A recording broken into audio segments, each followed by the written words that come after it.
வணக்கம். நான் உங்கள் ஜோதிடர் குபேந்திரன் பேசுகிறேன்.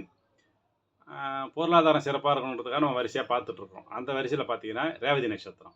யார் ஒருத்தவங்க நீங்க ரேவதி நட்சத்திரத்தில பிறந்திருந்தீங்கன்னா, உங்க பொருளாதாரம் வந்து எப்பொழுதும் தொய்வு இல்லாம சிறப்பா இருக்கணும்னா, சில விஷயங்கள பின்பற்றுங்க. சரிங்களா? அதாவது கரும்பு சார்ந்த உணவுகள்.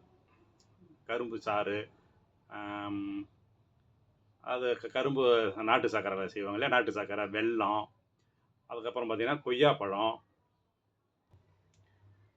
முந்திரி பழம், முந்திரி பருப்பு, மாங்காய், மாம்பழம் இவைகள்லாம் உங்களுக்கு வாய்ப்பு கிடைக்கும் போதெல்லாம் கொஞ்சம் கொஞ்சமா சேர்த்துன்னு வந்து வச்சுக்கங்க.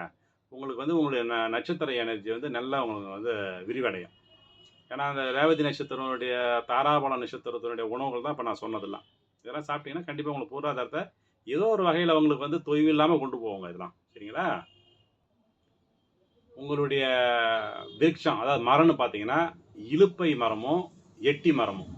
அதாவது ரேவதி நட்சத்திரத்தில பிறந்தவங்களுக்கு யோகத்த குடுக்கக்கூடிய மரங்கள்னு பார்த்தீங்கன்னா, இலுப்ப மரம், எட்டி மரம். அதனால உங்களுக்கு வாய்ப்பு கிடைக்கும் போதெல்லாம் இந்த மரத்தடியில உட்காருறது, இந்த மரத்துக்கு வந்து எதனா தண்ணி ஊத்திக்கிட்டு அத வந்து வளர்க்குறது, இதெல்லாம் செய்யலாம். அந்த மரத்துங்களுக்கு வந்து எந்த வகையிலும் தீங்கு செய்யக்கூடாது நீங்க. வெட்டுறது, அது வெட்டுறதுக்கு துணை போறது, இதெல்லாம் செய்யாம இருந்தீங்கன்னா, உங்களுக்கு வந்து உங்களுக்கு வந்து அது நல்லது தான் செய்யும். சரிங்களா? அது மட்டும் இல்லாம,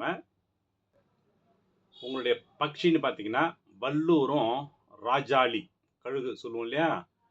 இதுதான் உங்களுக்கு வந்து பக்ஷி. யோகத்த குடுக்கக்கூடிய பக்ஷி வந்து ஆம் ராஜாளிங்கிற பக்ஷி. அதனால இந்த பக்ஷிங்களோட படத்த வந்து நீங்க ப்ரொஃபைல் பிக்சரா கூட வச்சுக்கலாம்.